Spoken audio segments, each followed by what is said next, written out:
Hi, welcome to the Sifu Mimi Chan Show. Thanks for joining the conversation.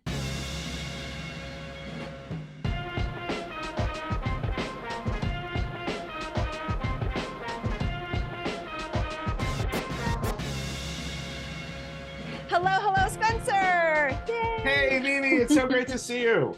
Oh my goodness. I can't believe it's actually been quite a while since we've had a real conversation. I have, borderline harassed you and your wife here and there for advice and just to kind of be a shoulder to lean on, but but it is nice to finally catch up. Not harassed, hung out, exchanged words and texts, and went through the things that you go through when you're long distance friends with someone. I know. No, yes, it's been fantastic. I'm so grateful to know you both and to be able to have you both at my text disposal. Same, I comment on Oscar's Instagram, all that. Oh, love. Yes. And we both are kind of getting back from traveling, because we're international world travelers and all. Where were you How guys? we were in Peru. And Mhm. it was very grueling. I think off air you and I were kind of laughing about like, oh my goodness, it's just kind of harder and harder to travel as time marches on for us. Our bodies and mind don't necessarily align. Like I was like, oh yeah, it'll be fine. It's trains, planes, and automobiles to Machu Picchu. We'll just have 2 days here, 1 day here, 1 day here. And it was exhaustive. Just the whole travel of it. It is such a remote location, obviously beautiful, obviously grateful, but it took a bit of recovery and you literally just got back. I did, yeah. We went for most of August to Ireland. We did a home swap with some people over there who had wanted to visit New York, and that was incredible. I saw the Cliffs of Moher at sea level.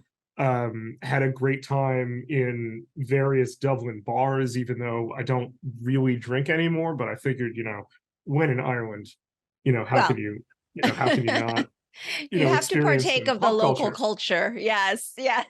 We found it. This is really credit to my wife. We found an archaeology camp for our oldest, which was a great time. She got to really immerse herself in some Irish history. It was Okay. every day I would pick her up, and she would be every day that I would pick her up, she'd be super enthusiastic about it. Tell me Wow. about like the proper form for firing a bow and arrow. Oh, Talk about okay. handling real like Iron Age swords. She just had an absolute blast. I don't recommend transatlantic travel with a toddler. um so that was kind of rough. Our youngest did excellently, considering that we were pulling her entirely out of circumstances, but we made a lot of memories on that Oh my I gosh. I'm just going to cherish for a long time. Amazing. Well, I love that you were there for such a length of time because that really is immersive. Yeah, I've never done anything like this outside of Okay. work, which has Right. always Which been is totally different. and has uniformly come in places vastly less pleasant and calm than summer in Ireland. You don't So say. yeah.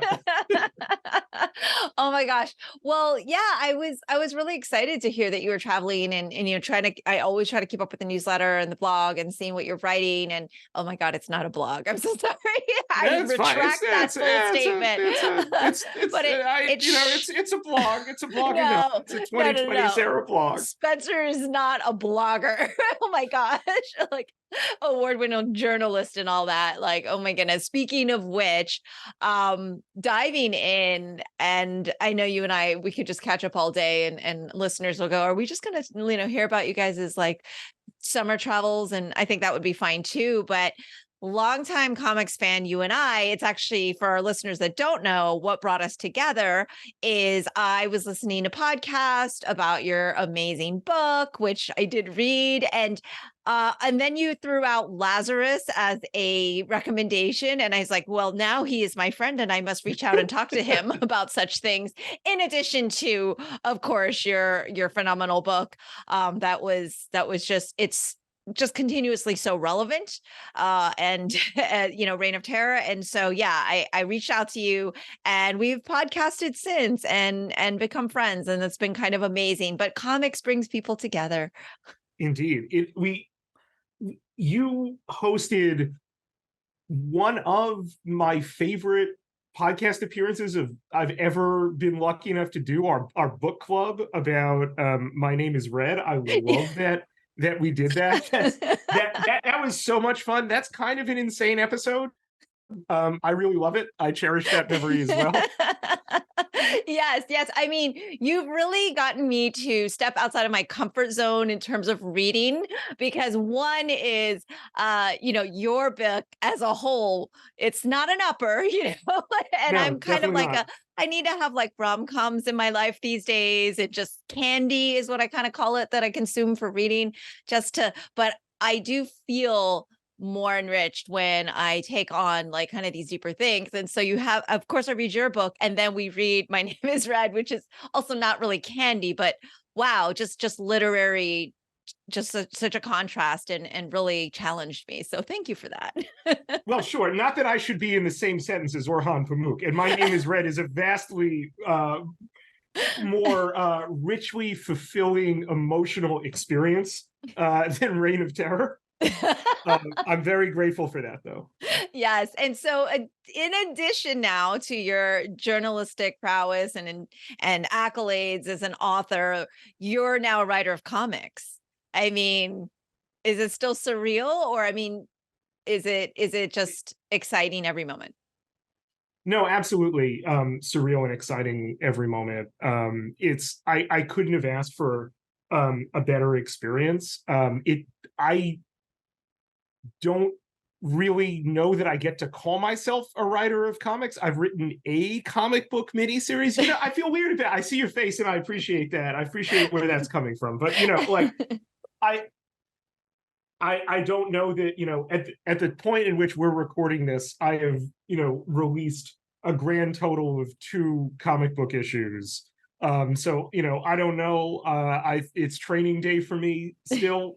But it's literally a lifelong dream come true. And every time, when I'm doing a lettering pass, which is the point at which all of the art is compiled, and you go back and you check the way the pages read for flow and rhythm and clarity. The fact that I get to do that, to be kind of behind the scenes in a process that involves something that me and a friend wrote, is just so special. And waiting to see pages as they come in from Jesus Marino, our incredible artist on Waller versus Wildstorm. It's a thrill. It's when I get those pages, it's the highlight of my day. The experience just, it's surreal. My first time out, I was invited to be on a panel at New York Comic Con, my hometown Yes. Comic Con, hosted by Jim Lee, in which I got interviewed by Jim Lee.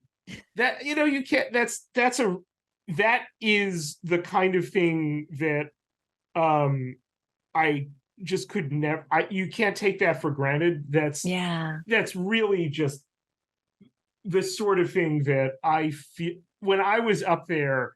Never was my imposter syndrome stronger. I have no business being on a panel with Jim Lee. Also on that panel were like John Ridley, Joe Quesada, Mark Silvestri. Like, that's an insane amount of like real proven, not just comics talent, but comics legends, and future legends in the case of Nicholas. And I just, I'm going to remember that for the rest of my life. That was a bucket list thing.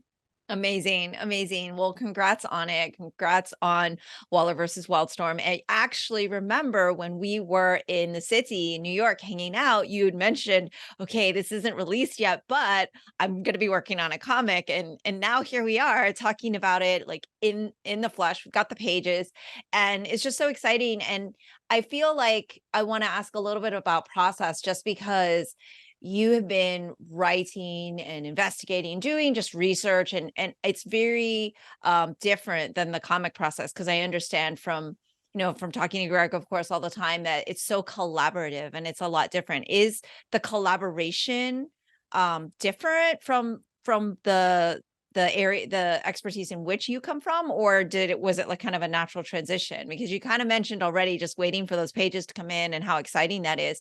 So how did the process differ or translate over for you? There were more similarities than I think might be commonly presumed.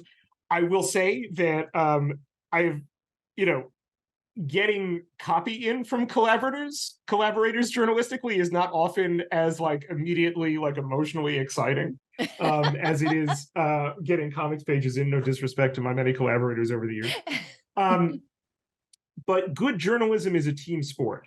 Okay. There is a way in which um, bylines lie, in the sense that, when you read a piece of journalism, there are, up top after the headline and then the subheadline that explains what you're reading, um, someone's name is on there.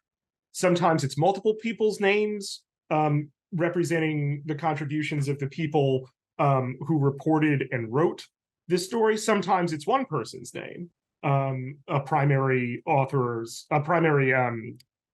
slash reporter. Mhm. But in all cases, that doesn't adequately credit the people who worked on the journalism that you read. Exactly. We have a not particularly helpful, and I think not particularly honest, way of erasing from view in journalism the people who edit the stories in particular.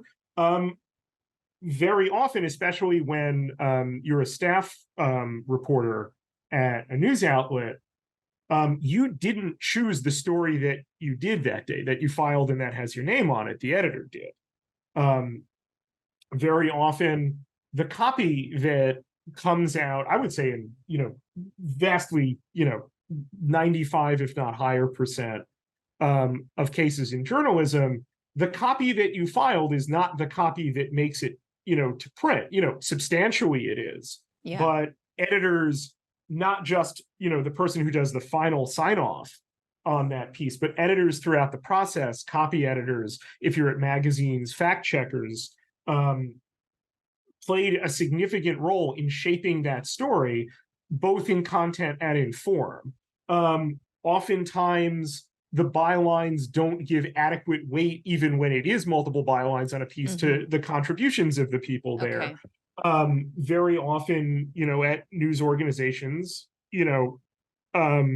there is something of a star system, and that can, erase or obscure hard work, news gathering work that's done by people who might not be, top of the hierarchy.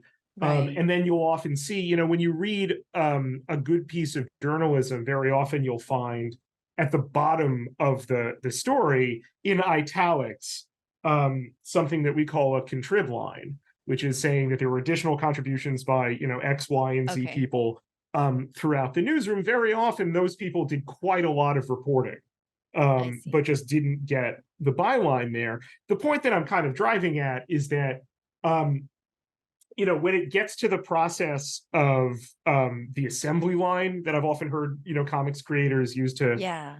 describe making a comic book, journalism is very often its own assembly line. And, you know, more willing to credit the people who did it. I'm not saying we're willing to, materially compensate um, Right. those who did it, but like, comics credit, three levels of editors. after each comic, right? There's an associate editor, there's, the editor, there's a group editor, there's the editor-in-chief, so maybe even more than that. Journalism, we don't really do that. At the same time, also, a similarity is the kind of like the deadline poetry of it all, which is to say, like, you've got to do this by 4 o'clock or it doesn't get done. Yeah. And, you are, 4 o'clock is, where we would have our kind of, in newsrooms, particularly at newspapers and, the equivalent, online outlets.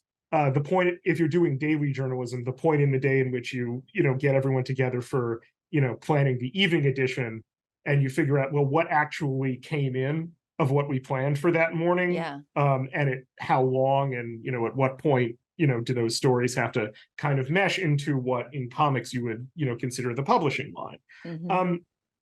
So those experiences at least prepared me for this, but obviously it's just much, much different in terms of, I have to, create a story out of my mind, not out of my research. Right. And, that's just tremendous. And the process throughout of refining a story as it goes through, the process is also simultaneously similar and different. When you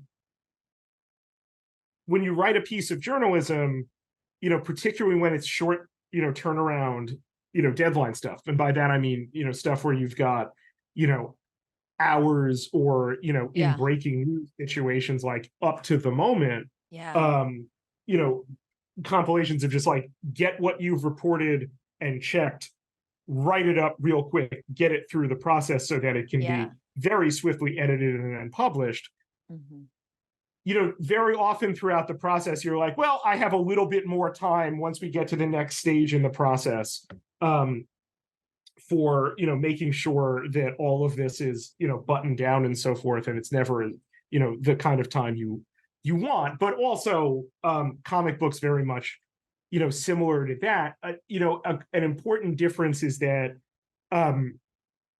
the real writing of comics, I found, is not in the scripting stage, where you write out, in the case of this, because it was a DC comic. I understand some Marvel comics are also, if not most Marvel comics, are done like this now, but I've never done that, so I don't want to speak to an experience that I haven't, shared or sufficiently reported. But it's a full script, giving at the front end to the editor and then the artists. The dialogue that's in there, broken down panel by panel, page by page, and so on. But the real writing, I found, happens when the art comes back on that lettering pass. And now you see for the first time how the artist put this together and pasted it.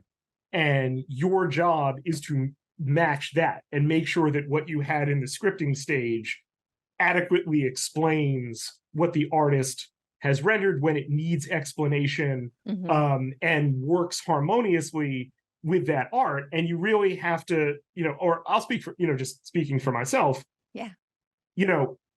I found that, given that I was lucky enough to work with, a pro who's done it all, like Jesus, that I could either be precious about those moments when what he saw from the script diverged from what I saw from it, or I could enhance the experience that this, expert, provided back by then switching up what I had to match what he put in there. And there, it's really an interesting philosophical question about how much writing Jesus ends up doing by default at those moments by pacing, in addition to what I did, in addition to what Evan did, and also in addition to what our editors, Chris Conroy and Marquise Draper, did when they do their thing.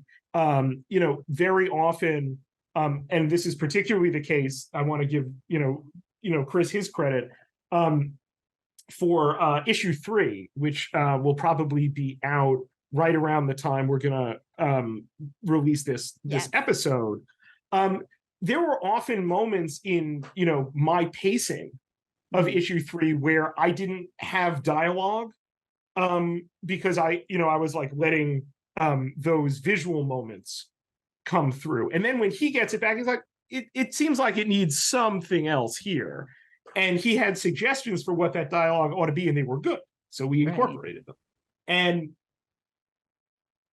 that is different from journalism, but not different enough from the way the best journalism is constructed, Okay. where you've got people throughout the process who are working on the same end goal, and making sure that when they see bits in it that aren't that just like don't really feel right, whether it's factually, whether it's narratively, they come back and there's like, well, what if we did it like this? Have you thought about, in the case, this doesn't apply to comics, but in journalism, it's like sometimes you just need to call more people.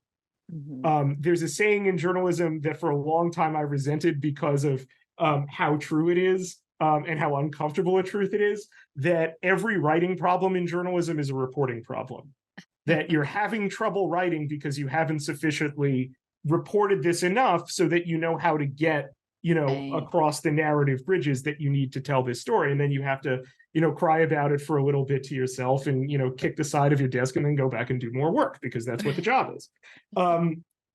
And it's not totally like that in comics, but you really see how right up to the moment when that thing gets to the printer, you are still fiddling with it and realizing like, maybe something doesn't hit as hard now that we can, now that we see it in print, that we can kind of go back and revise a little at the beginning of this, like make this, moment land harder. Now maybe we don't need this bit of dialogue anymore, even though I might think of it as like a line I really loved that was precious to me. But the art has made it something better and possibly redundant. And I could talk about the process, all day long with you.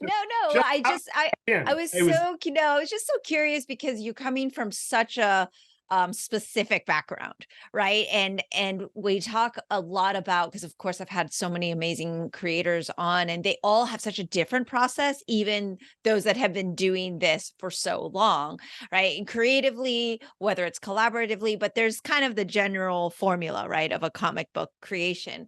And I was just curious how like that translated for you, like if it was just an easy transition or if it was difficult. It seems like you've transitioned quite well, especially like you said, because maybe versus like being a novelist where you really just work alone, solo all the time, you've kind of already had a collaborative background. But this comic in particular, the themes, a lot of capitalism and a lot of forever wars coming out onto the page. It's just this very what felt like a natural progression of material, because you are from such an expert in that subject matter. It's like, how much research did you really have to do versus just like scroll your forever wars and go, oh, let me pull these few things out because I've already done that. Because I think a lot of times writers of comics are not experts in the subject matter that they are kind of maybe, putting onto the page, and it takes them books and books of research. Whereas I feel like you're in a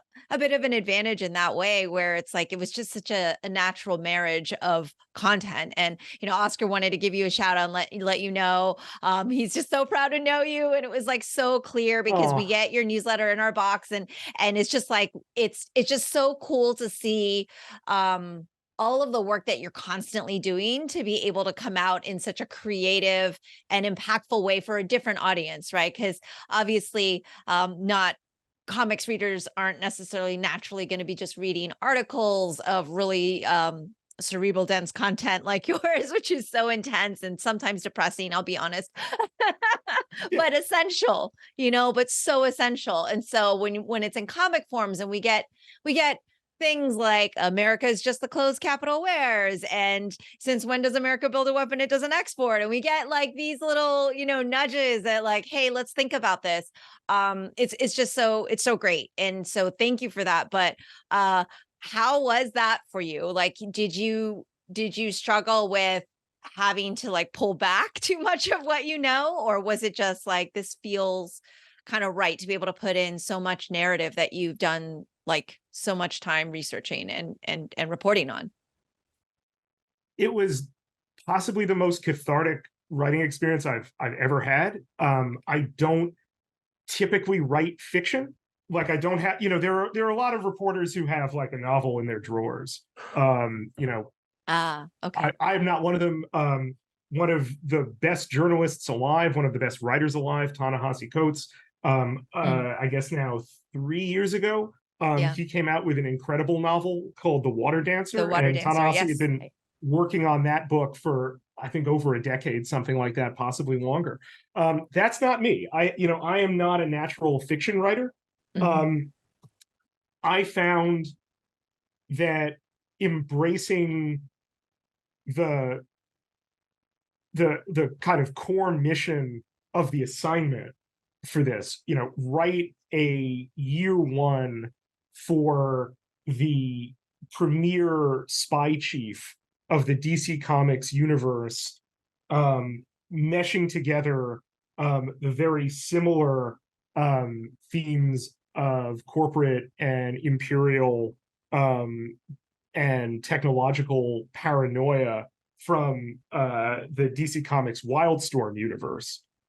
That got me a lot of the way to um, my comfort level and beyond, where I could take ways of processing stuff that I've reported and finding resonant fictional and allegorical ways of addressing the same material that I do in my journalism, which is pretty much exclusively about crimes of the state, crimes of a capitalist economy, things that we don't often think of or are led to think of as crimes, that blend into the kind of standard operating procedures of these institutions and superstructures that I want to call attention to, from a kind of criminal framework. And accordingly, um, you can do a lot of journalism, particularly about the intelligence and security worlds, um, as a way of highlighting differences of perception and argument and clashes between those perceptions by the people who are the central driving figures in those stories, those true stories. You rarely get to do a real like Rashomon narrative in nonfiction, for good and responsible reasons. Right. But now I could do that in fiction while using a lot of the kind of similar themes that I explore in nonfiction, and that was exhilarating. And that was also, there were moments where they also, because I want to write more comics than this. I felt that I was in really like show and prove time. That Waller versus Wildstorm is a demo tape that I want, others in comics to be able to see me like, oh, well, maybe he's capable of doing this and working in these kinds of modes. I also, enjoy spy fiction, and getting to, write some of that and sort of getting to do it in super heroics. I've read comic books since I learned to read. I learned to read in large part because my mother read me Bill Matlow's Incredible Hulk comics. My cousins, when we would go see them, had like big long boxes of Chris Claremont, Dave Cockrum, and then John Byrne and Paul Smith Uncanny X-Men. So I've read that, the vast majority of my life. And so getting to work on the stuff that I normally work on through comics was exhilarating. Yeah, and so you've opened the question to, or is it too scary to announce out loud, like kind of what your next, dream comic character you'd love to work on, or is there one that you've always wished you'd worked on? Because obviously, this is already a big hit and a big win, but it Well, thank being a you. longtime X-Men fan and Incredible Hulk fan, and is there a character that you've had your eye on? Oh, I mean, I'll be shameless about this. Absolutely. That I wouldn't have gotten this comic if I didn't like put out into the world that like I was interested in writing Amanda Waller. Yeah. So that's checked off. I would absolutely love to write, anything X-Men related. I would love to write anything Titans related. One of the things I made sure to do when I got to throw my my wish list of which characters I wanted to play with.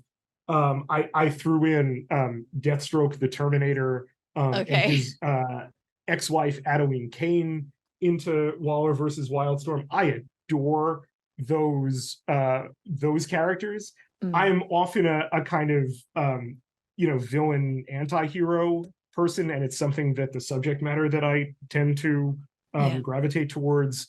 I think is a sort of natural, prism for exploring. I would love to write more Deathstroke. One of my favorite characters of all time, for which I have an extensive story bible for what I would do with this character, broken down by arcs, is Namor the Submariner.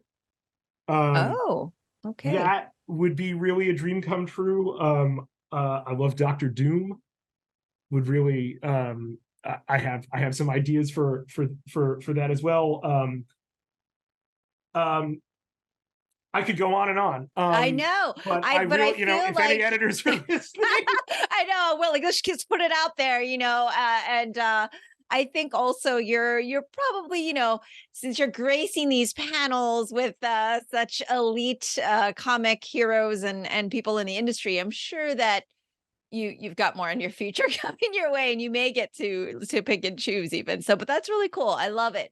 I feel like it just must have been so kind of daunting, right? Because you have already a reputation as an author, and then it's like, okay, now I'm taking on this totally different medium, and I think people don't realize how difficult that jump can be. But I wanted to ask you before I forget, because you are a musician and you love music. You and I have talked music as well, not as extensively as I'd like, but I was curious because I love when I'm the joy of reading is half of it exists in your head, right? Like you get to use your imagination still. And even with comics, even though you're seeing the colors on the page and the art, I'm hearing things, right? And so I was curious if you have thought of a soundtrack for your issues, or at least a I'll go theme you song. one better. I'll go you Yeah. one better. This was a learning process Okay. in which a bad idea of mine that was very much a rookie mistake had to be filtered out early on. Okay. But the soundtrack to Waller versus Wildstorm for me is the punk band from Chicago, Off With Their Heads cover of the Spencer Davis group, Give Me Some Lovin'. Okay. Uh, a song that like you will most likely hear at like grocery stores and Toyota-thons. Not Off With Their Heads version, but that song in particular, the Yeah. give me some love, give me some Hmm. love. Anyway, Love it. in the first issue, there is a 3-page silent sequence Hmm. of ultra violence by the Wildstorm version of SEAL Team 6 that's known as Team 7, visited on a town in El Salvador. We won't be more Yes. specific than that for reasons, but those familiar with the dirty Yes. war in El Salvador that the United States materially supported featured uh, it, unspeakable human rights abuses that resonate to this day. And I wanted to call attention to that by very deliberately setting this scene here. I had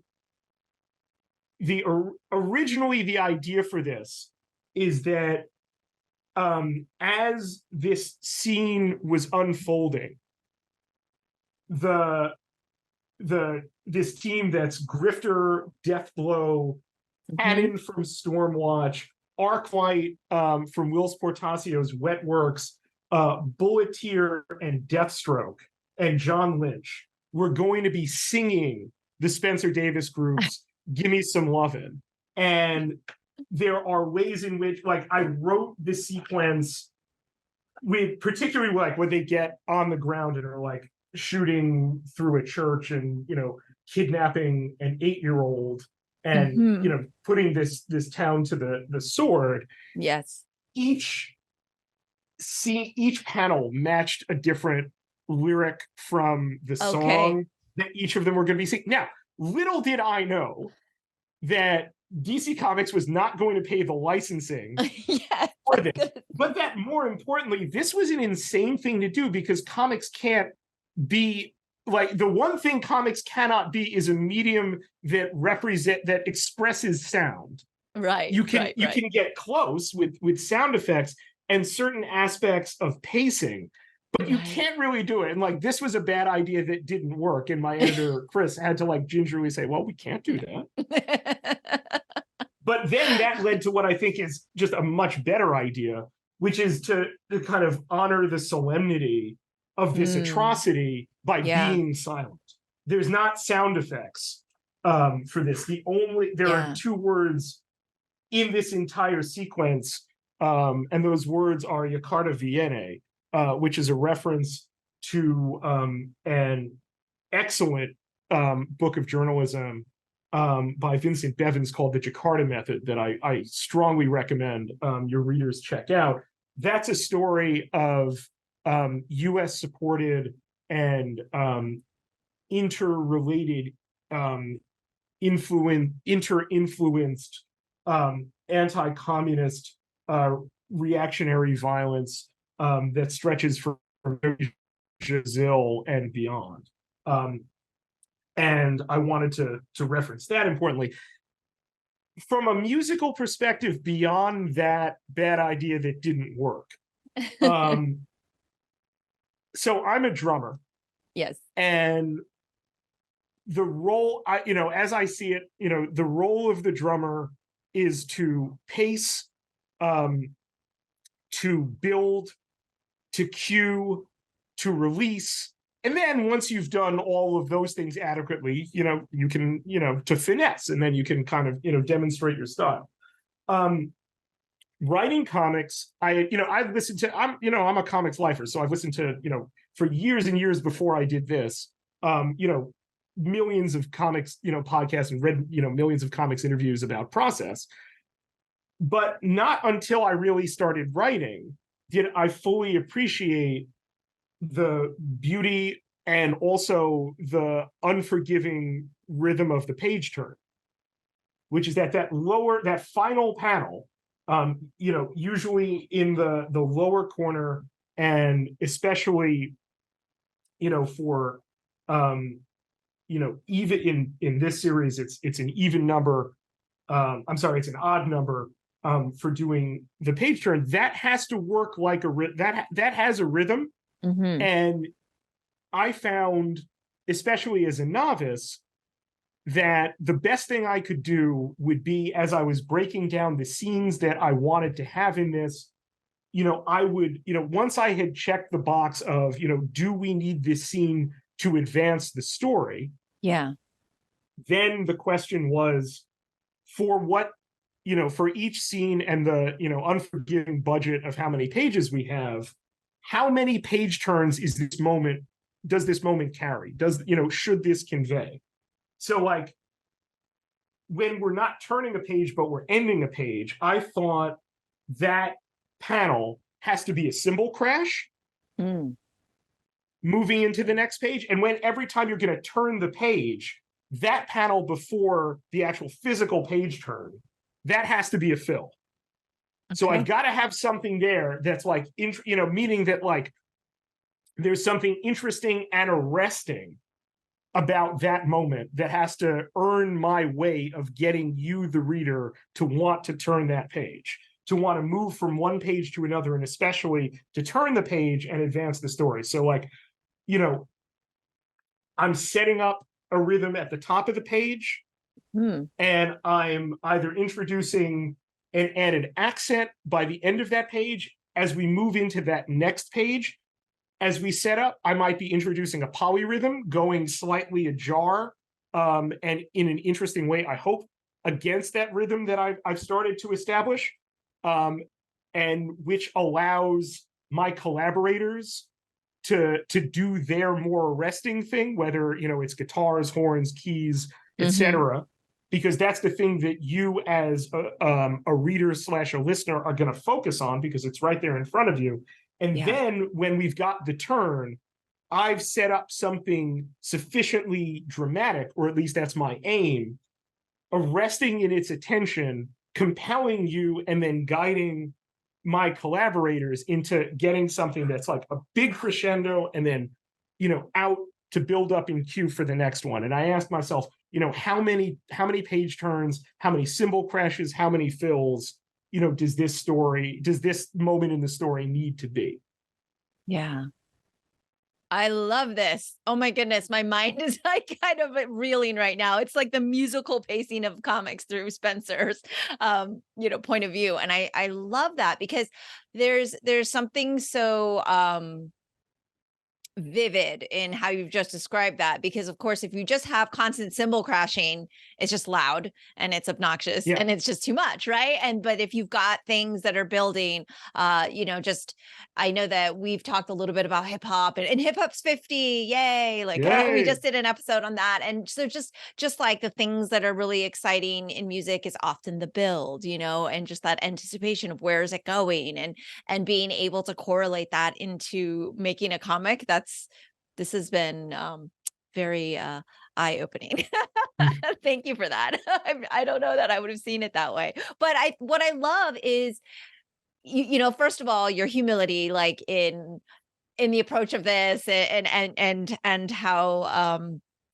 how much you've been open to learning through the process, but like that you take your expertise, whether it's journalism or music, and then you're able to apply that to something new, right? Because even though writing is technically writing, it's totally new. And for me as a martial artist, I absolutely love that, because for us, when we teach kung fu, and as a teacher, we don't teach kung fu as like, this is a kick, this is a punch, this is a movement. We teach kung fu as the philosophy of this is hard work, Mm. and this principle is what I'd like you to take forward into what you do at home, what you do at work, what you do in your life. And the principles that we teach at Kung Fu are beyond just that word as well.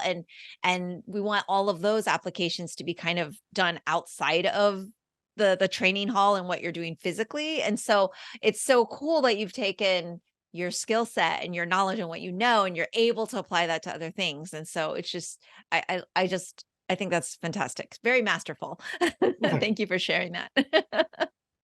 Um, on a technical note, because I have the writer here and the one who knows all of the things, I normally a really good book, a really good comic. Oscar likes to credit um anytime I say, "Ooh, that's a great vocabulary word," or "way to go with this," he's like, "Oh, it's because I read comics. That's how I learned." First of all, how he learned a lot of English as someone who grew up speaking Spanish in the home, obviously going to school, but reading the comics and everything, I think also just really enhanced that. And so I find opportunities of learning here, like you just kind of shared about the Jakarta method, things like that. I'm like, okay, there's so much I have to learn, but I'm reading this one, and I didn't get a chance to look up. And I'd love for you to kind of just share a little about some of the things that I read that I didn't necessarily know about or understand, and if there's more of those things you want to share. But what is the difference between a rendition and a kidnapping, as described in the comic? Because I was like, I think I'm missing something here. I'm just not in the know. So this is one of those circumstances where I'm taking like pretty directly from the stuff that I report on. Um, Lois Lane answers, uh, it's a rendition when we do it, and it's a kidnapping when someone Washington doesn't like does it. And her interlocutor slash source in that scene, Battalion from the Wildstorm superhero team Stormwatch, is really offended by that, because it exhibits a moral relativism that many in intelligence circles in the United States find absolutely anathema and really just very offensive. And he throws back at her, it's good to know when a journalist can't tell the good guys from the bad guys. And this may or may not be taken from conversations that I have had with people. It's not 100% like just this was more me putting in the subtext of many of those conversations. I never had that line in those words spat back at me. I have had that sentiment spat back at me many times. And I, brought it out precisely to, spur that question, that really what is the difference? From a definitional perspective, a rendition is the process of intelligence operatives seizing someone off the street, usually in a foreign, I would say probably exclusively in a foreign location, and then taking them to another location. What is called a sort of adjectiveless rendition is one in which someone is taken to another country and facing trial. It's distinct from an extradition because it's not a process where someone who is in custody, following something that they've already been charged with, is taken and given to another partner jurisdiction. What's called an extraordinary rendition, which is something we became familiar with during the War on Terror, is when such a thing occurs so that the abducted person is given to a partner intelligence agency, not ultimately to stand trial, but to be tortured by a different intelligence agency. That happened extensively during the War on Terror, and we'll never know how extensively, because the records of those things happening were not made available by the CIA to the Senate Intelligence Committee during the one and only time the Senate Intelligence Committee got to investigate the CIA's post 9/11 torture program, which had as a major component and the kernel of that program its existing renditions operations. Thank you for that. Yeah. Now, I don't want to say, I want to be really clear about something that also, like, I feel deeply in my journalism and in my comics. Yeah. But you can be kind of more freewheeling about this in comics.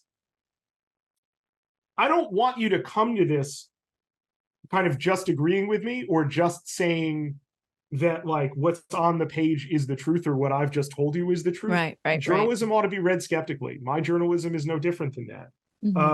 It is good in, the moment of the practice for someone like Lois to challenge an account like Jackson's. But also, I didn't want to write a comic, and I thought it would be hacky of me to write a comic in which, the people who are quote unquote right in the story are all people who, think as I do.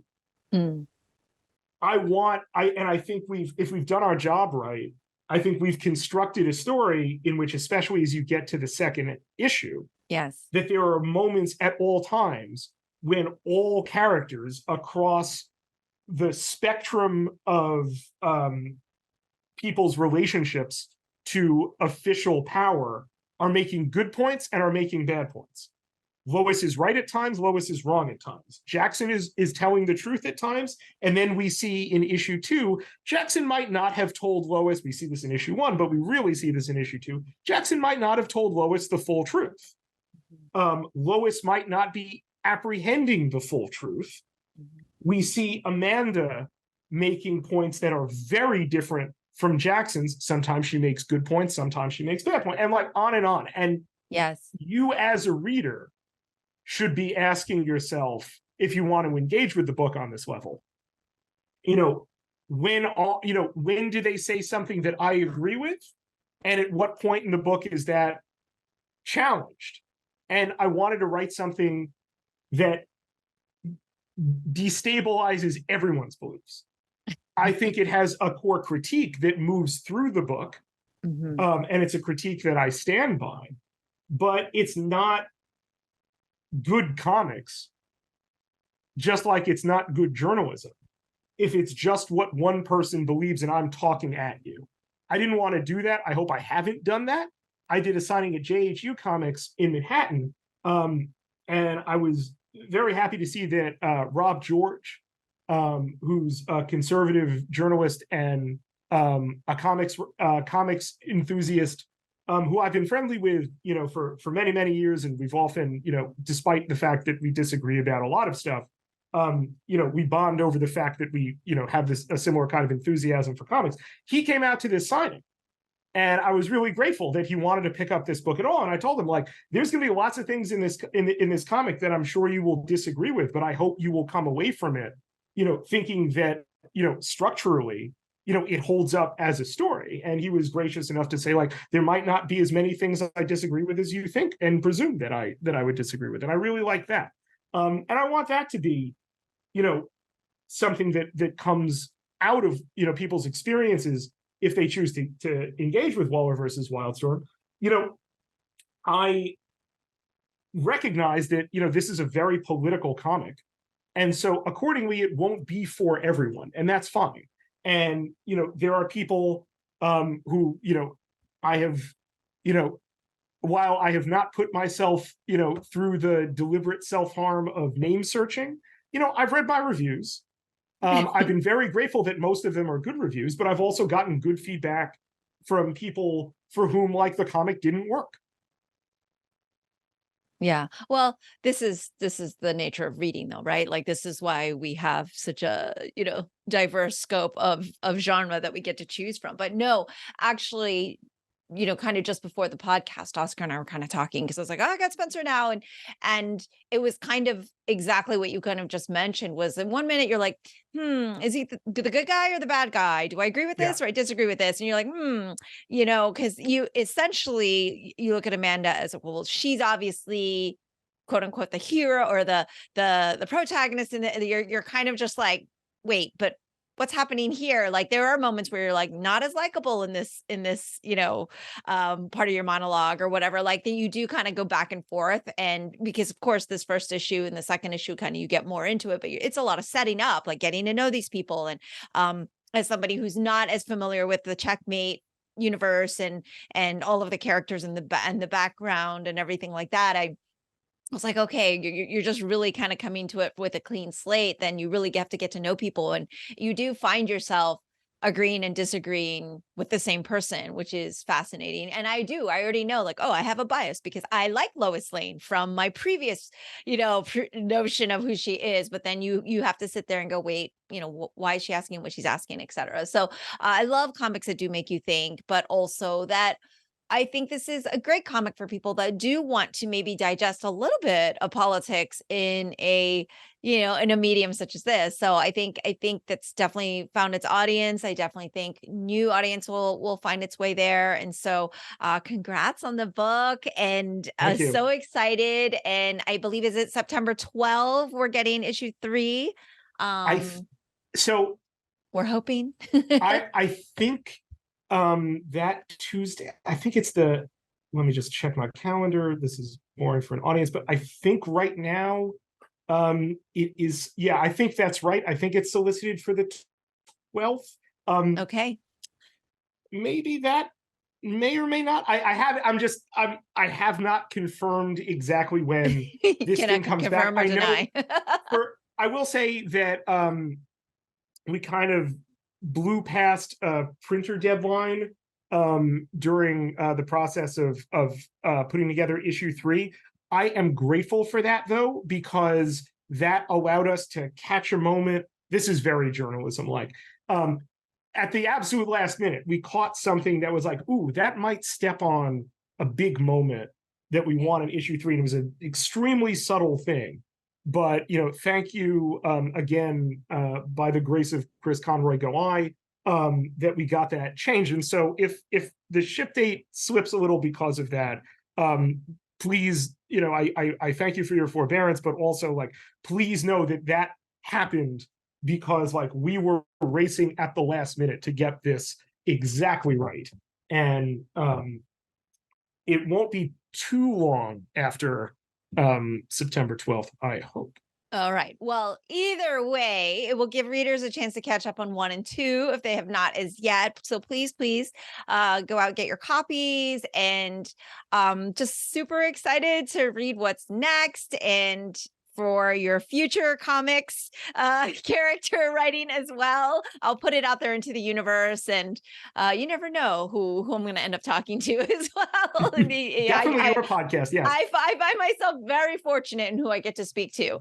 And man, there's so many things I did want to pick your brain about as well, but we are at the hour, so I don't want to capitalize too much of your time, but it's always a pleasure, and hopefully you'll come back and chat with me soon. Same, anytime. One piece of salesmanship, please. So issue 1 and 2 are pretty text heavy. They're pretty dialogue heavy. We have our action beats in each of them, and like I mentioned, kind of from a kind of drumming perspective, I think if you read 1 and 2 together, you'll see that 1 is more dialogue heavy than 2, that we get like kind of building to bigger action moments as we go through 2. Issue 3 is the action issue. So right. we are like I mentioned, we're building crescendos. I viewed issue 3, because this is a 4-issue miniseries. Issue 3 had to work like issue 9 of a issue 3 had to work like episode 9 of a 10-issue like HBO prestige series, where like we've set a lot of stuff up, and like issue 9 is where we set things on fire. Yes. And everything builds to a head, everything boils over, and it really crashes. So if you read 1 and 2 and you thought like, oh my God, this is just so many words, this is just so much talking, this is just, you know, 2 people, how much more are they going to make me read like 2 people in a room together? This is the issue for you. Okay.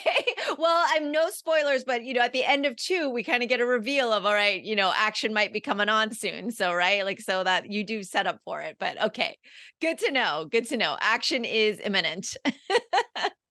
Well, I'm very excited for it. And, hopefully we'll get to hang out in person soon at a Comic-Con or something. Hey, come out to Rose City. I'm so excited that you are paneling at Rose City. Everyone's coming. Everyone's coming. What the dates of Rose City? Can I just be honest with you about this?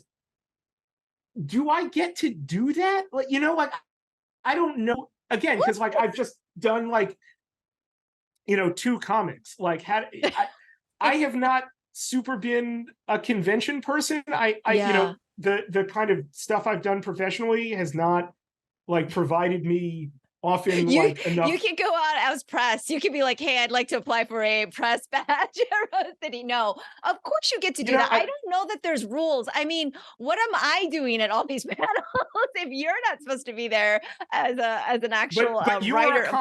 But you host a successful comics community podcast, or a successful podcast that very often involves the comics community. I'm serious. Like, I don't, you know, if it sounds weird, it sounds weird, but this is something, you know, this is a medium that I've, you know, had just like a ton of love, enthusiasm, and respect for.